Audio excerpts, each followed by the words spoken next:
Allez-y, essayez. Tapez Père de l'analyse moderne sur Google. C'est Karl Weierstrass qui sort le premier.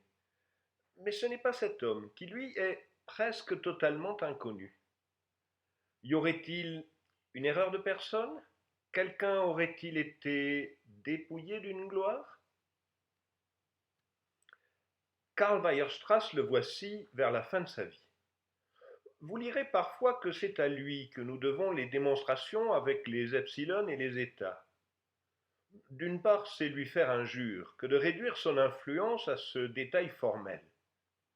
D'autre part, les démonstrations en epsilon et état ont commencé à se répandre lentement à partir des années 1820, alors que Weierstrass était encore enfant. Les premiers à en faire un usage un peu systématique sont Bolzano et Cauchy. Pour les raisons que je vous ai déjà exposées, le travail de Bolzano n'a pas eu l'influence qu'il méritait. Le cours d'analyse de Cauchy à l'école polytechnique, par contre, a été largement diffusé et admiré.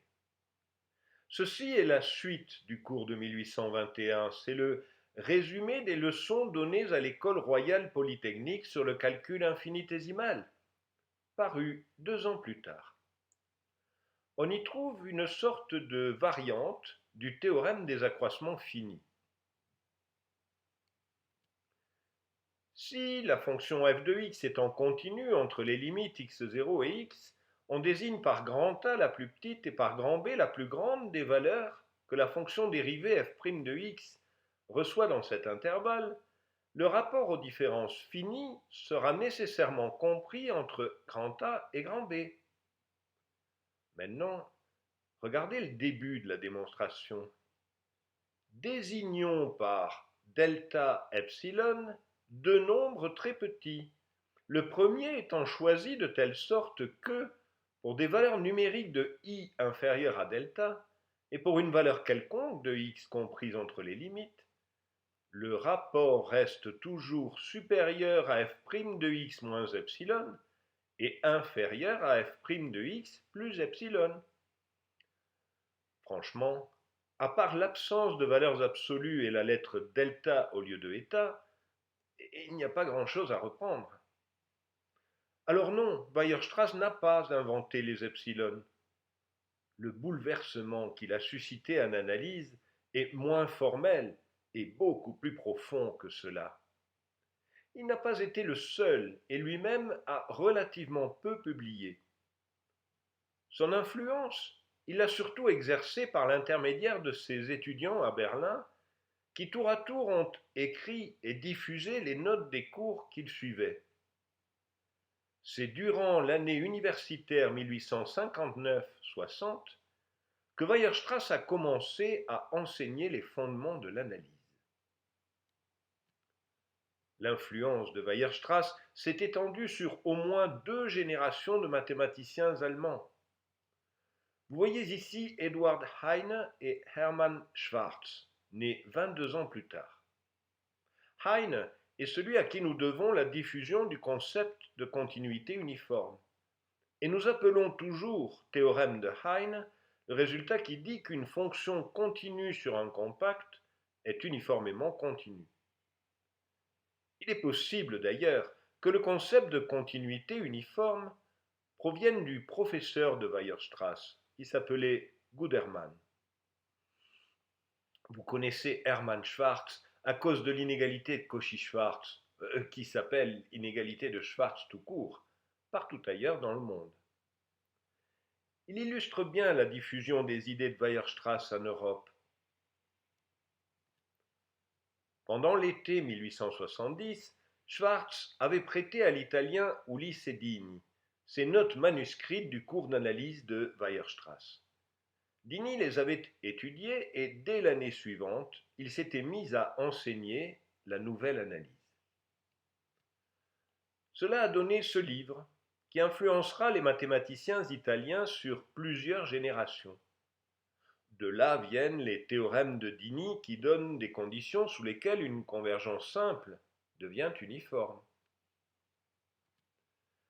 Parmi ceux que Weierstrass a influencés, je vous reparle ailleurs de Dedekind et Cantor. Ce sont eux qui ont parachevé le programme de refondation du maître en définissant les nombres réels de manière rigoureuse. Je vous parle également ailleurs de Gösta Mittaglefler et Sofia Kovalevskaya. Le premier est suédois, la seconde russe. Tous les deux ont gardé un attachement profond pour le maître de Berlin. Bernard Riemann n'a pas été l'élève de Weierstrass, mais plutôt de Dirichlet. Oh, vous le savez, le mouvement de rigueur du XIXe n'a pas commencé avec les cours de Weierstrass. Riemann et Dirichlet sont des noms que je vous ai déjà cités, en particulier à propos des séries de Fourier. Je vous ai parlé de cet article publié par Dedekind après la mort de Riemann sur la possibilité de représenter une fonction par une série trigonométrique. En note de bas de page, Dedekind écrit « L'impression de ce travail sans changement de forme paraîtra suffisamment justifiée, tant par l'intérêt considérable qui s'attache au sujet, que par la manière dont y sont traités les principes les plus importants de l'analyse infinitésimale. » Et comment? Non seulement Riemann définit son intégrale, mais il en pousse jusqu'au bout la logique. Il construit une fonction définie comme somme d'une série qui est discontinue pour toute valeur rationnelle de x qui, réduite à sa plus simple expression, a un dénominateur pair. Elle est donc discontinue un nombre infini de fois dans l'intervalle, si petit qu'il soit, mais de telle manière que le nombre des variations brusques qui sont supérieures à une grandeur donnée est toujours fini. Elle est pourtant susceptible d'intégration. Ce qui pour nous n'est qu'un banal contre-exemple était une véritable révolution à l'époque. Rendez-vous compte, si une fonction est intégrable sur un intervalle, sa primitive est une fonction continue de la variable. La primitive de la fonction de Riemann est donc continue. Mais pourtant, elle n'est ni dérivable ni monotone sur aucun sous-intervalle.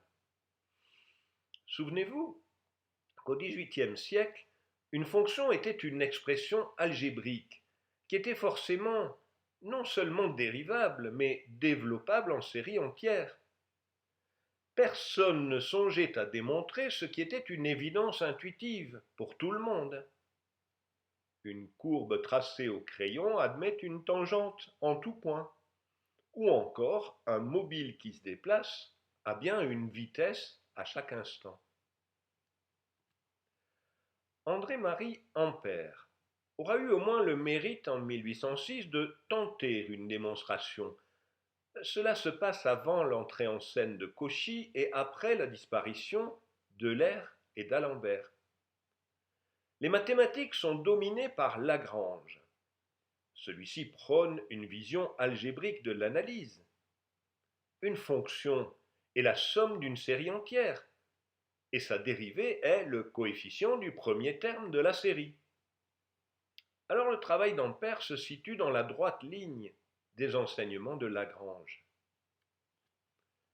L'article est intitulé « Recherche sur quelques points de la théorie des fonctions dérivées qui conduisent à une nouvelle démonstration de la série de Taylor et à l'expression finie des termes qu'on néglige lorsqu'on arrête cette série à un terme quelconque. » Et comme vous le voyez dans cet extrait de l'introduction, il résultera nécessairement de cette démonstration que le taux d'accroissement d'une fonction se réduit quand l'accroissement de la variable est nul à une fonction de x. Cette fonction qui dépend évidemment de f de x et que M. Lagrange a nommée en conséquence sa fonction dérivée est, comme on sait, de la plus grande importance dans les mathématiques. Nous la représenterons comme cet illustre mathématicien par f' de x, et notre premier but sera d'en démontrer l'existence. Oui, bon, Ampère est jeune en 1806. D'ailleurs, il sera plus connu comme physicien que comme mathématicien. Sur ce coup, il n'a pas fait des étincelles, d'accord, mais on le lui pardonne. Les vrais mathématiciens ne pouvaient pas dire de telles bêtises. Détrompez-vous. Quand il écrit son traité de calcul différentiel et de calcul intégral en 1864, Bertrand a 42 ans. Il peut se présenter comme membre de l'Institut, professeur à l'École polytechnique et au Collège de France.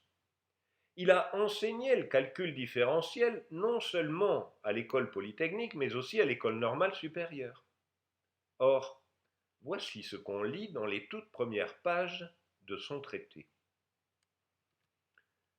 Quelle que soit la fonction phi de x, le rapport phi de x plus h moins phi de x sur h a, d'après ce qui précède, une limite finie lorsque h tend vers 0.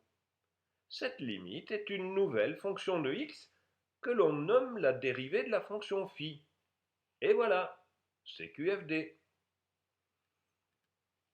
Celui qui a le plus contribué à diffuser la nouvelle analyse en France s'appelle Gaston Darboux. Il fallait un certain courage, au milieu du traumatisme provoqué par la défaite de 1870 contre la Prusse, pour tenter de convaincre les mathématiciens français que l'avenir de l'analyse s'écrivait à Berlin. Son article de 1875, Mémoire sur les fonctions discontinues, sera crucial. Écoutez les premières phrases.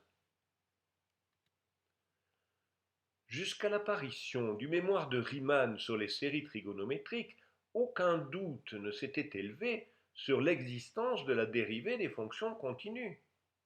D'excellents, d'illustres géomètres, au nombre desquels il faut compter Ampère, avaient essayé de donner des démonstrations rigoureuses de l'existence de la dérivée. Ces tentatives étaient sans doute loin d'être satisfaisantes, mais, je le répète, aucun doute n'avait été formulé sur l'existence même d'une dérivée pour les fonctions continues. Un peu plus loin, il dit « Dans le travail qu'on va lire, je reprends, en donnant tous les développements nécessaires, la définition de l'intégrale définie d'après Riemann, et je montre comment cette définition doit conduire à une infinité de fonctions continues n'ayant pas de dérivée. » Weierstrass lui-même, et d'autres après lui, dont Schwarz, avaient déjà construit des fonctions continues sur un intervalle dont il démontrait qu'elles n'admettaient de dérivée à aucun point de l'intervalle. Le plus étonnant est qu'ils n'étaient pas les premiers, et il s'en fallait de beaucoup. Je vous raconte ailleurs les déboires de Bolzano à Prague. Nous avons déjà rencontré deux de ses travaux, un sur le théorème binomial et un sur le théorème des valeurs intermédiaires. Ce qu'on a longtemps ignoré, c'est qu'il avait écrit en 1833 un livre sur la théorie des fonctions qui est resté à l'état de manuscrit pendant pratiquement un siècle. Ce manuscrit de Bolzano, dont vous voyez ici un extrait, contenait certaines des notions et quelques résultats qui formeraient 30 ans plus tard la base de l'enseignement de Weierstrass. En particulier, les notions de bornes supérieures et inférieures, et bien sûr ce que l'on appellera par la suite le théorème de Bolzano-Weierstrass. De toute suite dans un intervalle fermé borné, on peut extraire une sous-suite qui converge. Il contenait aussi le premier exemple de fonction continue dérivable nulle part. Voici l'énoncé. Théorème. Il est possible qu'une fonction f de x suive la loi de continuité de x égale a jusqu'à x égale b inclus, bien que, ni en a, ni en b, ni en aucune valeur x comprise entre a et b, on puisse trouver un oméga assez petit pour qu'on puisse dire que entre a et a plus oméga, ou entre b et b moins oméga, ou entre x et x plus ou moins oméga, f de x fasse seulement l'une de deux choses. Elle croît toujours ou décroît toujours. Traduisez, il est possible de construire une fonction qui ne soit ni croissante ni décroissante, et ce sur aucun intervalle. Voici la fonction de Bolzano. Lui n'en donnait pas de représentation, il se contentait de décrire la construction itérative, ce qui en fait le premier exemple de fractal à homothétie interne. Bon, je ne voudrais surtout pas donner l'impression que l'apport de Weierstrass s'est limité aux fonctions nulle part dérivables. Plus important me paraît être le rôle donné à la notion de convergence uniforme. Nous allons passer en revue 4 énoncés successifs dans l'article de Darboux, liés à l'uniformité. Aucun n'est dû à Darboux et il ne le prétend pas, mais sa rédaction est particulièrement claire. Vous y reconnaîtrez aisément votre cours d'analyse. Une fonction continue sur un intervalle fermé borné est uniformément continue. C'est le théorème de Hein, même si on n'est pas sûr qu'il soit entièrement de lui. Voici la continuité de la somme d'une série de fonctions continues. C'est la version correcte de ce fameux théorème faux énoncé par Cauchy dans son cours d'analyse de 1821. Dans la foulée, l'intégrale de la somme d'une série uniformément convergente, c'est la somme des intégrales. Et la dérivée de la somme est la somme de la série des dérivées, si cette dernière converge uniformément. Fort bien. Je pense vous avoir convaincu que l'analyse moderne est née à Berlin dans les années 1860-1880, qu'elle a été développée par Weierstrass et ses élèves, qui l'ont ensuite diffusée dans le reste de l'Europe. Ou pas, car cet homme reste une énigme. Il s'appelle Charles Célérier, et il est hors des radars de l'histoire officielle des mathématiques. Il n'a pas de page dédiée, ni sur Wikipédia, ni sur MacTutor. Il est né à Genève, où il a passé la plus grande partie de sa vie, mis à part des études à Paris vers la fin des années 1830. Plus tard, il est nommé à l'université de Genève, où il enseigne différentes matières, de la géométrie descriptive à l'astronomie, en passant par la mécanique. Son éclectisme se retrouve dans ses travaux de recherche. Après avoir publié quelques articles de mathématiques en France vers 1843, il a surtout écrit des articles de physique. Dans les souvenirs d'un de ses élèves, voici quelques lignes le concernant. Son extrême modestie lui a valu d'être dépouillé d'une gloire dont se para un mathématicien de Paris, professeur en Sorbonne. Ce professeur venait de déclarer en chaire qu'on ne savait pas intégrer les fonctions elliptiques. Raoul Pictet, qui se trouvait parmi les assistants, s'approcha de lui après la leçon et lui communiqua le procédé qu'il tenait de Charles Célérier pour intégrer les équations différentielles elliptiques. La démonstration parut dans la nouvelle édition de son cours que le professeur français se hâta de faire paraître, mais le nom de Célérier n'y figura pas. J'ai cherché à recouper cette histoire. En plus de la référence aux équations différentielles elliptiques qui est tout sauf claire, je ne la trouve pas vraiment crédible. Oh, non pas qu'elle soit invraisemblable, on a vu pire.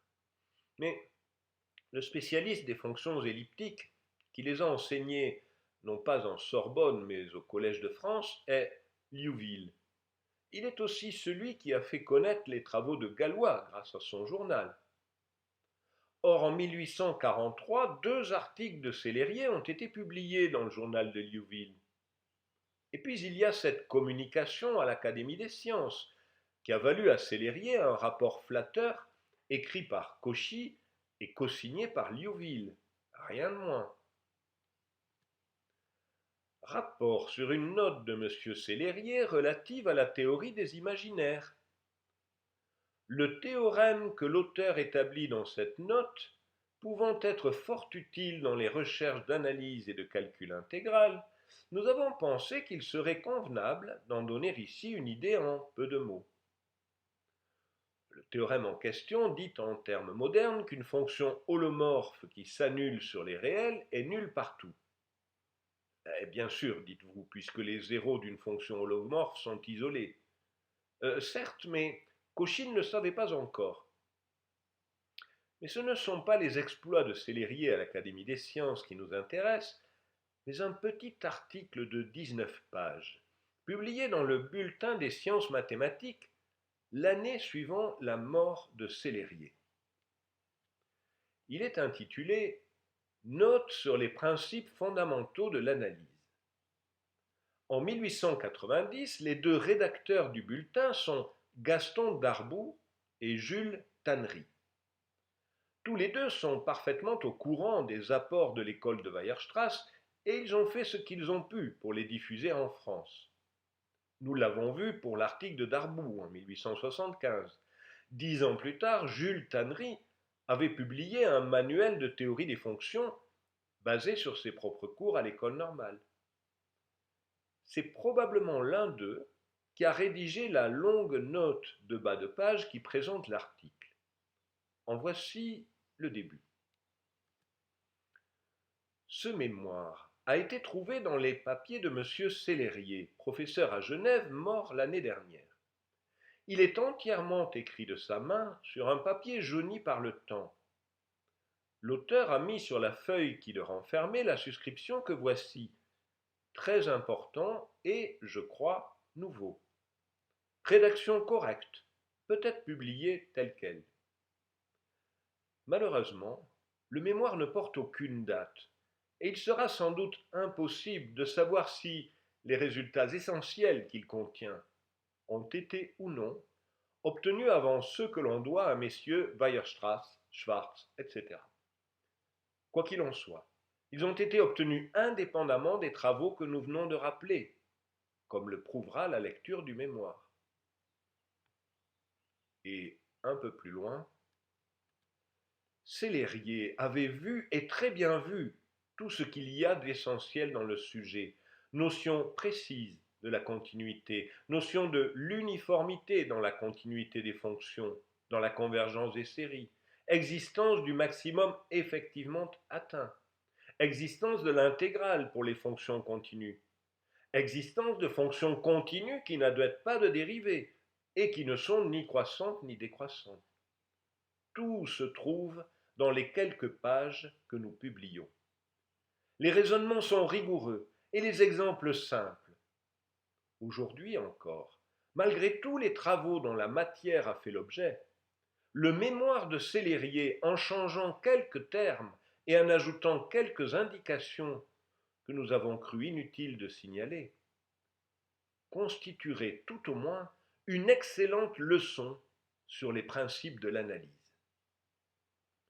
Eh bien, 130 ans plus tard, je confirme. Et je pense que vous serez d'accord quand vous aurez lu ce petit bijou de concision, de rigueur et de clarté qui est disponible sur ce site. Ça y est, vous l'avez lu? Impressionnant, n'est-ce pas? Alors je lance un appel. S'il y a parmi vous un Helvète dont la fibre patriotique est suffisamment développée pour se plonger dans les archives de la famille Sélérier et de l'Université de Genève, j'aimerais bien savoir si Sélérier est le premier inventeur de l'analyse moderne, ou bien s'il l'a réinventé indépendamment de Weierstrass. Et dans les deux cas, chapeau bas.